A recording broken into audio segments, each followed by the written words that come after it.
What's going on, guys? Welcome back, man, for another episode here on Let It Grow Investing. Thank you very much for joining me. And man, we got a lot to get caught up on because I was out last week. We were actually family vacation in the Bahamas. So great to get down there. Good times. Travel was actually really smooth. We didn't really have any problems with flights or cancellations or pilots or anything like that. That was awesome. Maybe they're just trying to make up for all those problems they had a couple weeks back after the CrowdStrike outage and Delta problems and Boeing problems and just all the different problems around the world with flying and travel lately.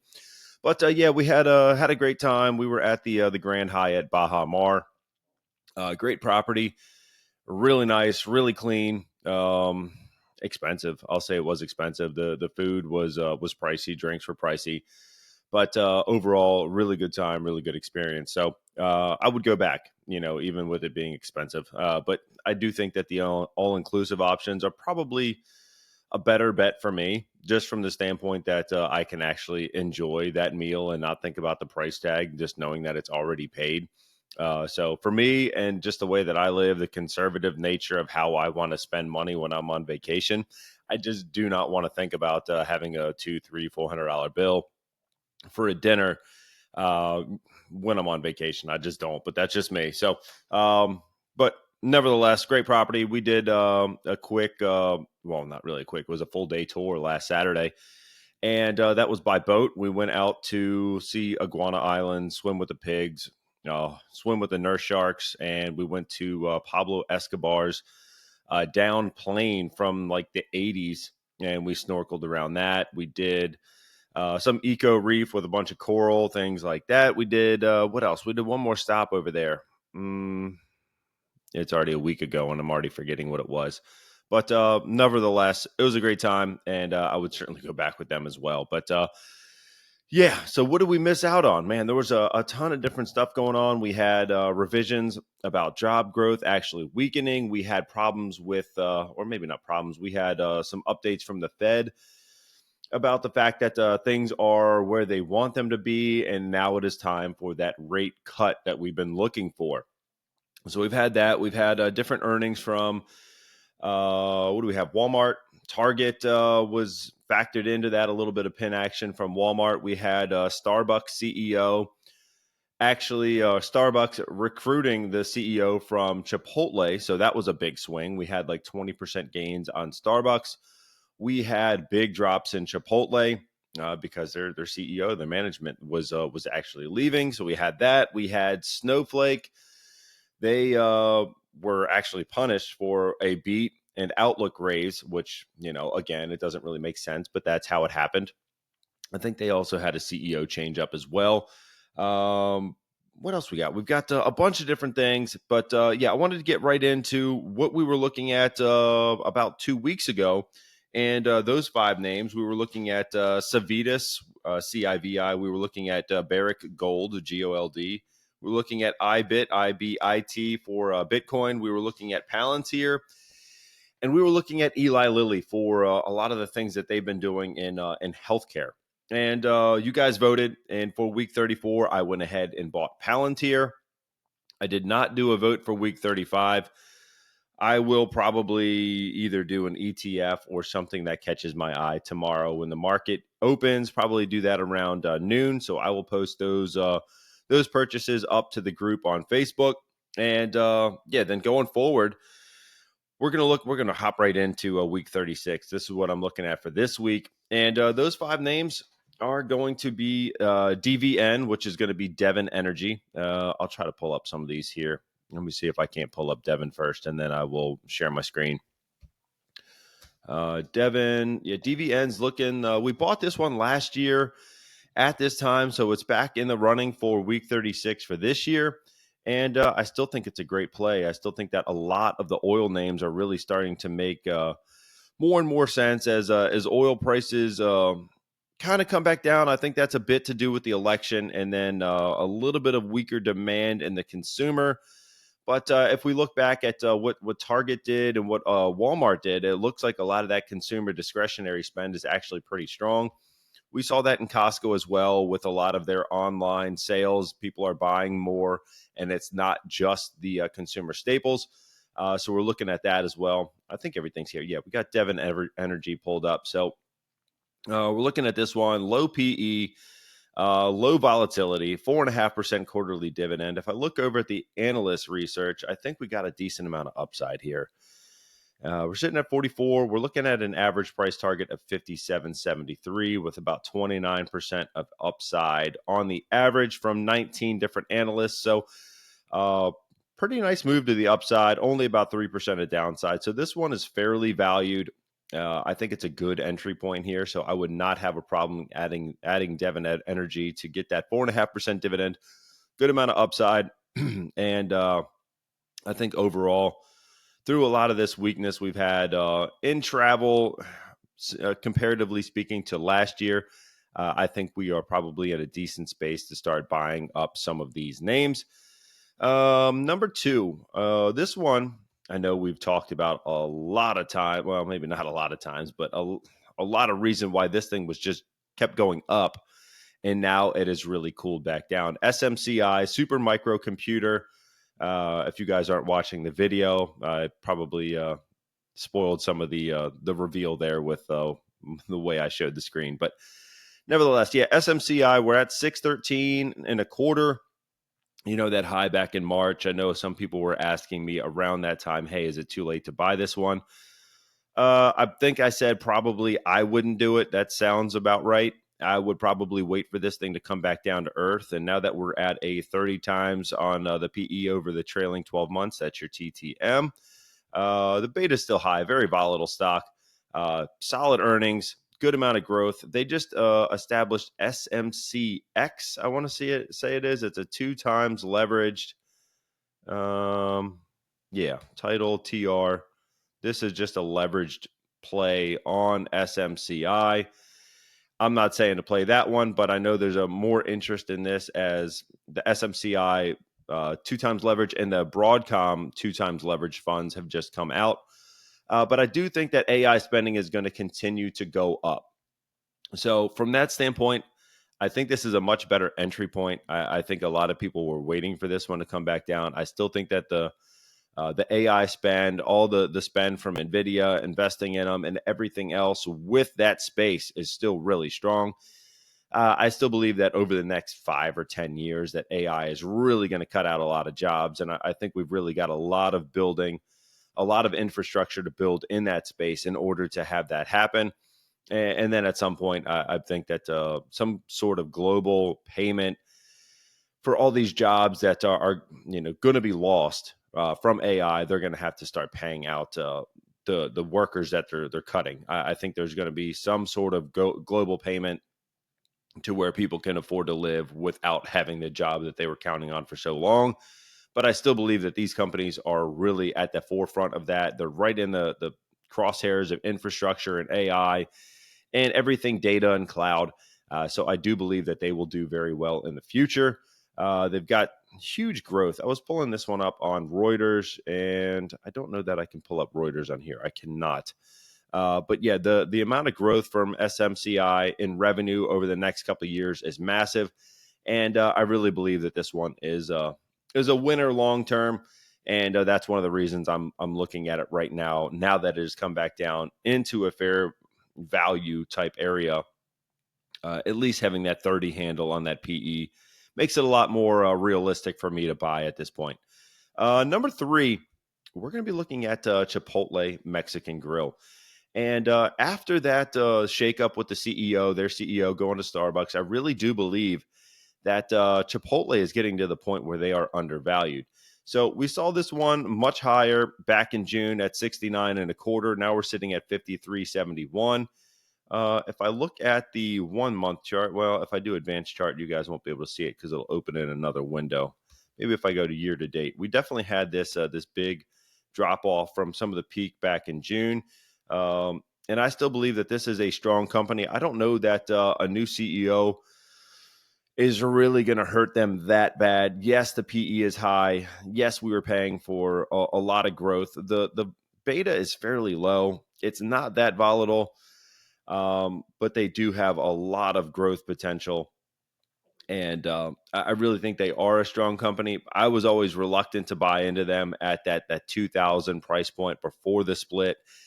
Now it's starting to make a little bit more sense to me. I think we're probably in an oversold situation. I don't know if I can go ahead and pull that up. I'll try it. Let me see if I can maybe swap screens if I have to. No, this one actually came up. So yeah, I did a two moving averages, a 50-day and a 200-day. If this 50-day crosses this 200-day to the downside, that is a death cross. We do not want to see that. It got close back here in November, but that the chart actually started moving higher. But yeah, if it does go ahead and cross underneath, that is a bearish pattern. We do not really want to see that if you're long on Chipotle. But if I look up let me see if I can pull up an RSI real quick for us. Technical. Where are we? Let me see this one. Lower indicators. There we are. Yeah, fairly valued. It's trading around a 47.50 on the RSI at 48.40, and that is pretty much fair valued. If we get into under 30, we're going to be oversold. Over 70, we're going to be overbought. So we're fairly valued on that metric as far as like an entrance point. If it does get into an oversold condition, which it did back when that CEO problem did happen, and then it rallied back up off of that. So we did make up some of that ground already, but I still think that the actual stock price itself could have much higher to go here. So we're at 53.71. We've got around 17% of upside for an average price target of 63. Very limited on that downside, though. Only about 1.3% down from our current price point here, and about 80% of upside on that high end. So we've got all buy ratings on the first page. We've got, let's see, who had that $80 price target? See if I can't pull that one up real quick. It's buried back here. These are all in the 60s, some in the 50s. Bernstein back on June 27th at 80. So yeah, that one, things have changed a little bit since then. So that's a little bit outdated. I don't know that I'm looking at that one right now, but maybe somewhere in the mid 60s to 70s is probably in the fairly valued kind of territory for them. So that is number 3, CMG, Chipotle Mexican Grill. And in my search for some stocks that make sense right now, I looked up some ones that we haven't really followed in a while, and those are some casino stocks. With some of these things with cheaper fuel, with people having more money to spend on some consumer discretionary, a lot of different things to get out to these casinos, I think it starts to make sense. WYNN, not as prevalent in Las Vegas anymore. I think we still have 2 properties there, right? Is that correct? I know we're huge in Macau, and they are looking to build up more there. Let me see. Designer, developer, and operator of integrated resorts, luxury hotel rooms, high-end retail space, and dining and entertainment options. Segments include Wynn Palace, Wynn Macau, Las Vegas Operations, Encore Boston Harbor, and Wynn Interactive. Yes, they do have some online gambling as well. 107,000 square feet of high-end brand name retail space. Yeah, anyhow, Wynn Macau features 2 luxury hotel towers with about 1,010 guest rooms and suites, offering 2 health clubs, yada, yada, yada. Yes, so a lot of things are pointing me to the fact that some of these casino names are a bit too cheap at this point. So yes, they got some prices coming down. Let me see here, from 114 down to 93. We're still sitting at 77, but all of these casino stocks have massive amounts of upside right now. So I'm thinking that they have actually just traded too low for too long, and they're kind of just in the doghouse. But I think that could start to change as rates come down. People get back out there, and we got a little bit more money. Inflation is coming back down, so maybe people want to spend that money more on the gambling, more on the entertainment, things like that. So I'm thinking that these could be a good rebound. You're also in that travel space, which makes sense for some of this environment. We've got about 42% of upside here from $77. Average price target's 109. A bunch of buy ratings on the first page. One from 92 up to 125. I'd still be happy at 92, to be honest with you. That's still 19% of upside. And if we go up to 125, we're at 61.5% of upside. But just real quick, Caesars, similar situation. They had 36% of upside. MGM, what do we got there? We've got 43% of upside on MGM. Las Vegas Sands LVS, let's take a look over there. We've got 30% upside. So WYNN, I probably went with that one a little bit more for the Macau gaming. That is definitely rebounding over there strong. So I was really hoping that we could kind of, catch lightning in a bottle with going with WYNN for this week. I do think that a lot of the casino stocks are undervalued at the moment. Maybe some of these price points are a little bit old, and maybe we're not going to see 30 or 40%, but maybe we'll see 20 to 25% of rebound over the next year.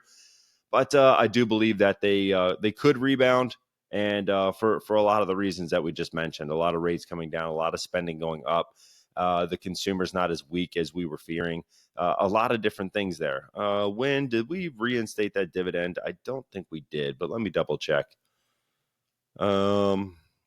Yeah, 1.3%. So yeah, there's a little bit of a dividend anymore. It used to be a good bit higher.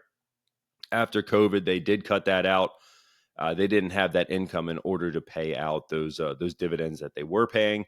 But nice to see that they have that 1.3% out there as well. So WYNN is going to be number 4 for week 36. And then rolling right into number 5 is going to be another stock that just reported this week, Snowflake. Snowflake's going to be in data. They're going to be in AI. They are doing a lot of different things on that front. If we look down at the description here, they mobilize their data with Snowflake's data cloud. Company's platform powers the data cloud, enabling customers to consolidate data into a single source of truth to drive meaningful business insights. So basically compiles a large amounts of data, brings it into one system, uses AI to solve business problems and build applications. A lot of different things here on the data side. They beat on earnings. They raised their guidance. And then actually it got just punished. So a lot of different things here to think about that. Some people say that the actual guide and the commentary from the company could have been a little bit more aggressive. They could have guided a little bit stronger as to what they were doing and how they were doing it. Overall, I think that it is a strong company. It is definitely one of the leaders in that space. It is a smaller company, which I think with some rate cuts is going to be beneficial for them.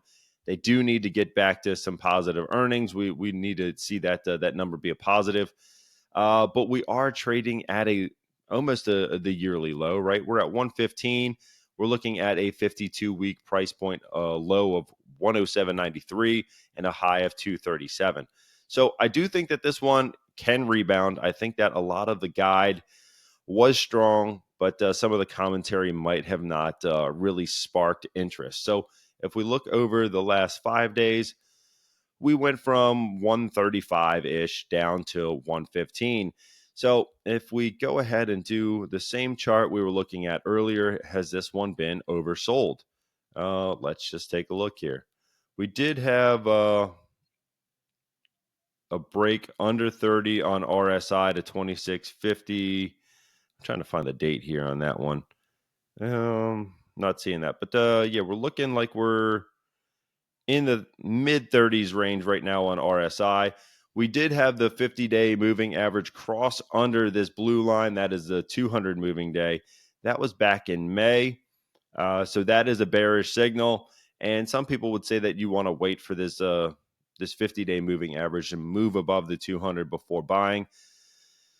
That kind of tells you the story a little bit too late. We could also throw in a 10-day or a 20-day moving average. That would be a little bit quicker. You're going to get more false positives, but it would also give you an earlier entry sign as to when you could potentially get into this one. So if I look at, I always forget where they're at. Simple.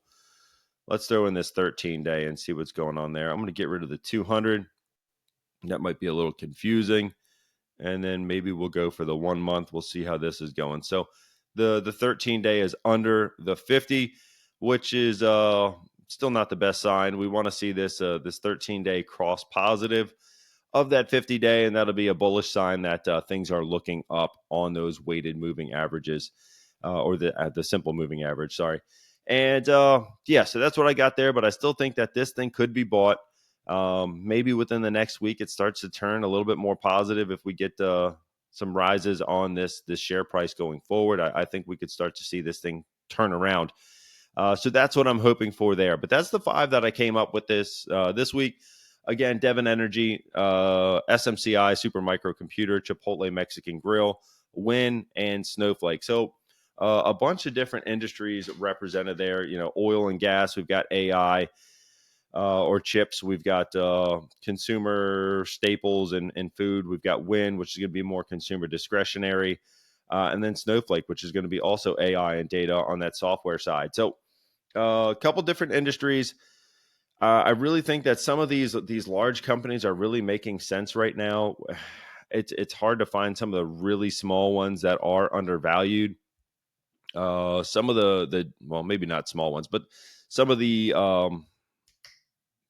what am I going for? Like your Procter and Gamble, your consumer staples, your necessity type items, your utilities are getting to the point where they are just fairly valued. Like if we look at Dominion, there's not going to be much upside there. And that one I was looking to buy a while ago, but now it just doesn't really seem to make any sense. So I think that one is, fairly valued by 0.43%. If we look at NextEra Energy, let's take a look over there. NEE, we've got around, only 1.9%. This was a 25% up maybe 3 months ago. So this thing has already rallied. So I don't want to go ahead and chase some of these. I definitely think that, your Amazons, your Googles, they still have a good amount of upside. We've still have its highs from a few months ago. So some of these large cap names are still got a good amount of upside, and I think they're very promising companies. Well, what's going on, guys? Jeff here with Let It Grow Investing, and I wanted to tell you guys a little bit about First Form. First Form is a supplement company that I've been using for a long time, and they'll definitely help you get on your path to your fitness freedom and your the goals that you have for building a better you. So that whether that's building muscle, cutting weight, whether it's hair, skin, nails, anything else that you're trying to really improve on yourself, get yourself in shape, for longevity, for peace of mind, for cognitive support. They've got a product for pretty much all of it. And it's some of the best products that I've used. I've tried everything over the years, and I keep coming back to First Form because it works.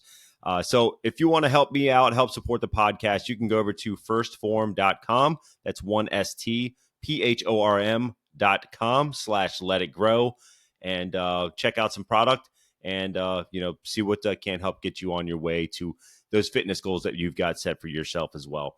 So again, be sure to use my link, Let It Grow, at firstform.com. Well, I lost about 15 minutes of audio and video there. So I'm going to try to re-record as to what I think I said. And hopefully I don't have too much overlap on things that I've already said in the first 20 some minutes. But anyhow, yeah, so a lot of these stocks, a lot of the large ones really do make sense long-term. Looking at Apple, we're looking at NVIDIA, like I just said. Apple definitely makes sense long-term. They are definitely a stock that a lot of people run to for safety. The fact that the new iPhones are coming out beginning of September, the iPhone 16 is going to be unveiled and then released later half of the month. I think that's a great thing for them. I think this cycle is going to be stronger than a lot of the other ones. The iPhone population, they're definitely aging. The phones that are out there, I think a lot of people really didn't find a reason to upgrade from a 13 to a 15. There's just not as much difference there as there might have been originally. So people are holding on to their devices for longer, but now we've got AI integrated more into the phones. I think that is going to be a big upgrade for a lot of people, and it might be the nudge that someone needs to get out of the phone that's 3-4 years old and then get into a newer device. So that could be a strong cycle.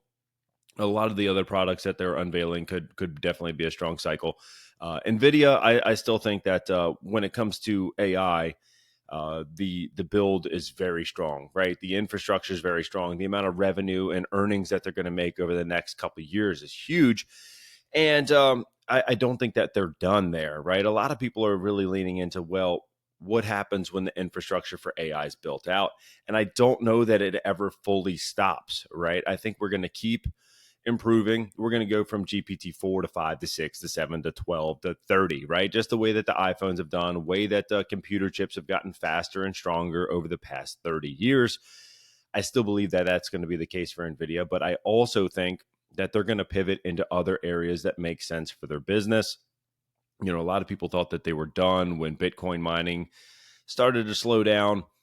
We definitely had some cutbacks in Bitcoin prices a couple of years back, and now we're sitting at 64,000. But you know, a lot of those people really thought that NVIDIA was dead because so much of their business was related to crypto mining.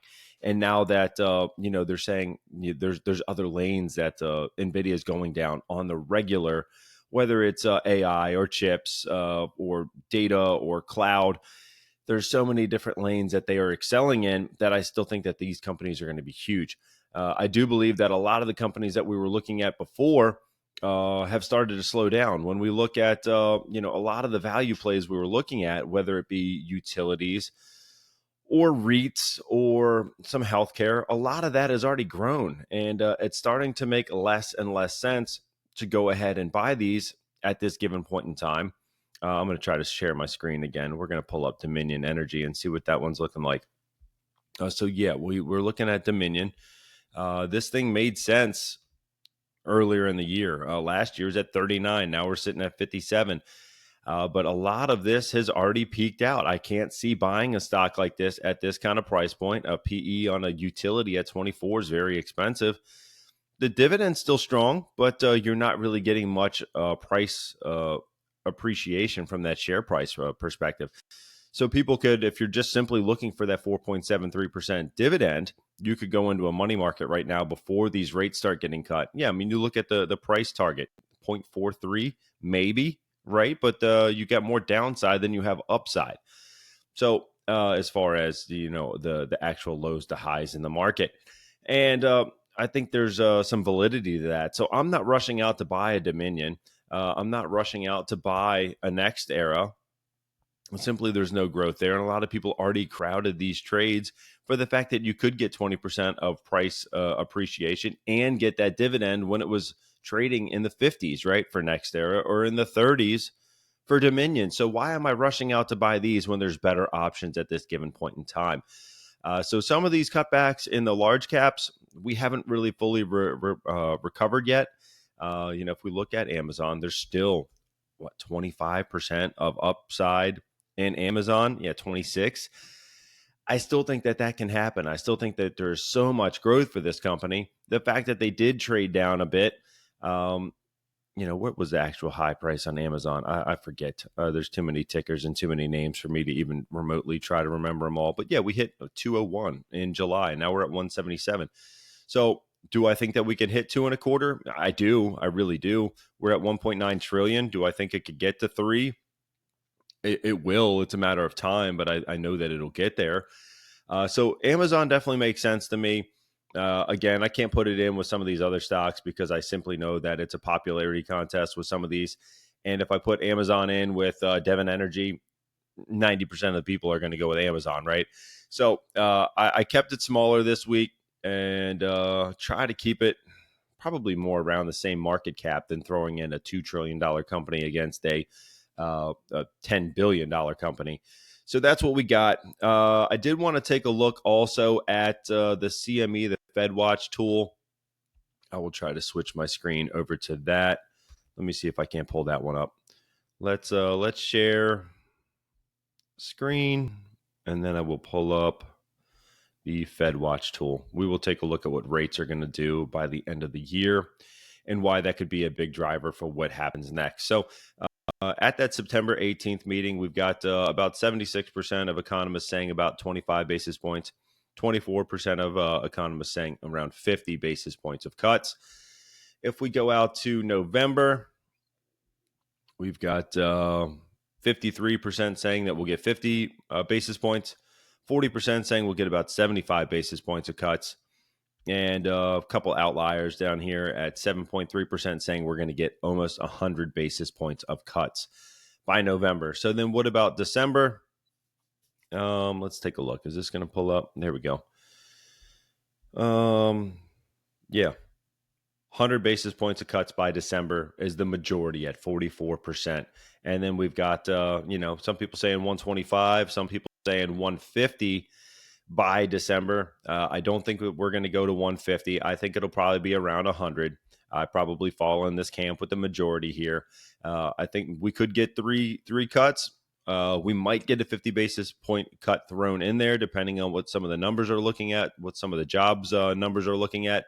That was the big driver as to what Powell said this past week is mainly what's going on with jobs, right? Inflation has got there. Inflation is at a number that they think it's going to trend down to that 2% meaningfully over the next couple quarters. And I think that's definitely on that path, right? But I do think that as far as the job growth is concerned, that could be a real problem. They think they're going to thread the needle of a soft landing. They don't see any real recession or high unemployment coming, but it has slowed. So they want to cut rates to get back into a better spot where they think they're going to be able to have that nice balance of growth and, not runaway inflation. So that is definitely something we're trying to see if that's going to work. So that is really what we're trying to watch right now. What's the Fed doing? What can we do to kind of bulletproof our portfolios? Some of these small names start to make sense as rates come down. But we also got to worry about what the consumer's doing. The consumer looks strong when we're looking at Walmart, when we're looking at Target or Costco. Their spending is there. But some of these other areas have definitely slowed down, whether it's on car lending, the amount of sales that have been happening out there. Definitely the prices in automotives have definitely dropped.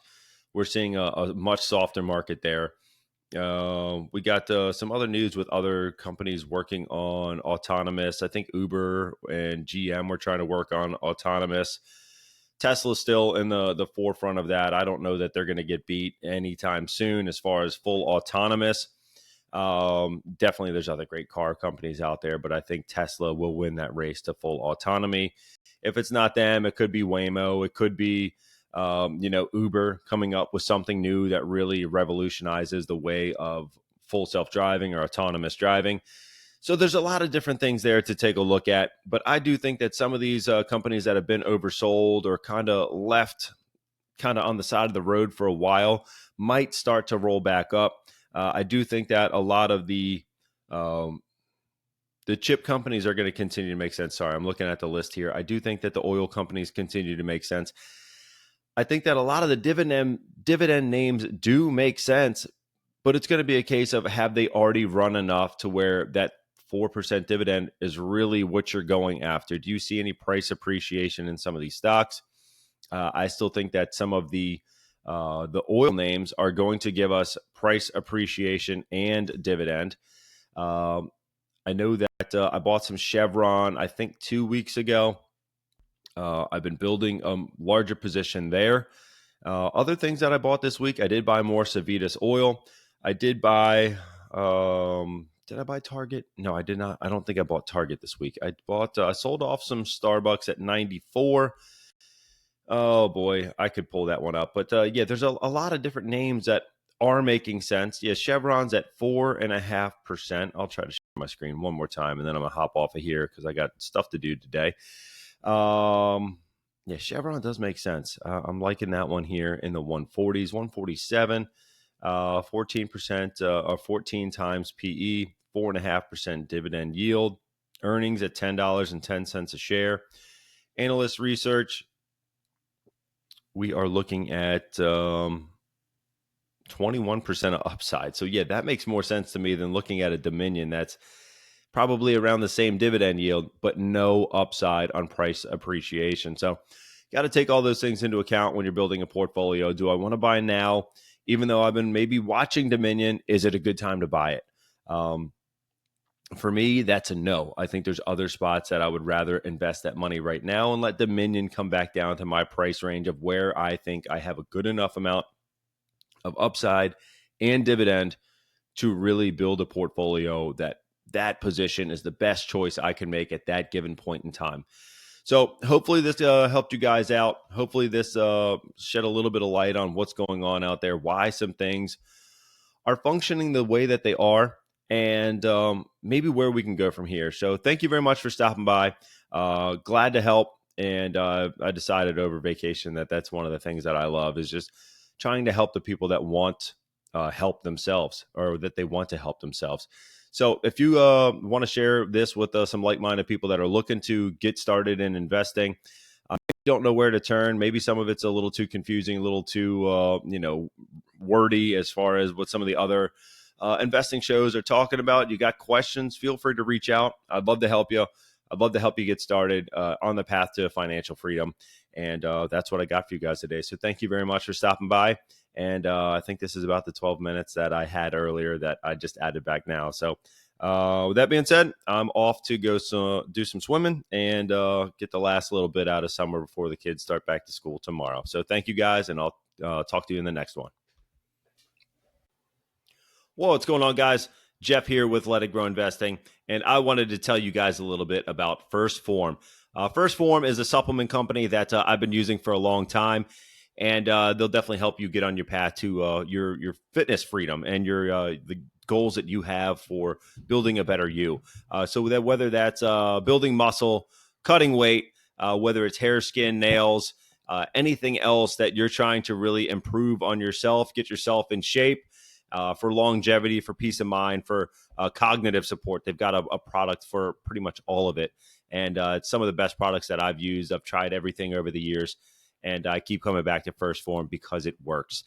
So if you want to help me out, help support the podcast, you can go over to firstform.com. That's 1stphorm.com/letitgrow and check out some product and, see what can help get you on your way to those fitness goals that you've got set for yourself as well. So again, be sure to use my link, Let It Grow, at firstform.com.